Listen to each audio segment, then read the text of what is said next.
విష్ణు, ఆ, ఆర్య సినిమాలో గీత పడకపోయినా ఆర్య ఎందుకు ట్రై చేస్తూనే ఉంటాడు? ఆర్యకి ఏకప్రేయస గండం ఉంది. ఆ అమ్మాయి పడదు అని తెలిసిన వెనకే తిరుగుతూ ఉంటాడు అనమాట. బేసిక్గా ఆ గండం చాలా మంది కుర్రోళ్ళకి కామనే, అంతే కదరా? నిజం కదా? ఆరెంజ్ సినిమాలో రామ్ చరణ్ లాస్ట్ కి జెనీలియాకి ఎందుకు ఓకే చెప్తాడు? ఆయనకి అప్పుడు అష్టగ్రహ కూటమి నడుస్తుంది. అప్పుడు కనుక చెప్పలేదు అనుకో, మళ్ళీ 400 సంవత్సరాల తర్వాత పుట్టి చేజింగ్లు గీజింగ్లు ఇవన్నీ ఎందుకని చెప్పి ఓకే చేసాడు.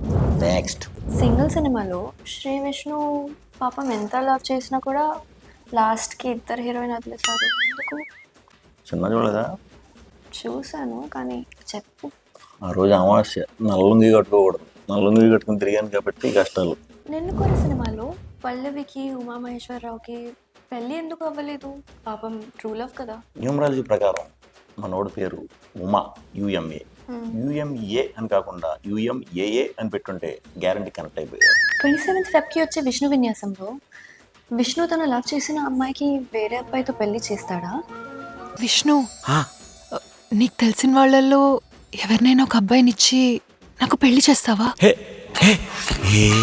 దాని గురించే కదా మనం 2 గంటల సినిమా తీసాం. నీకు చెప్పేస్తారండి ఇంకన్నీ.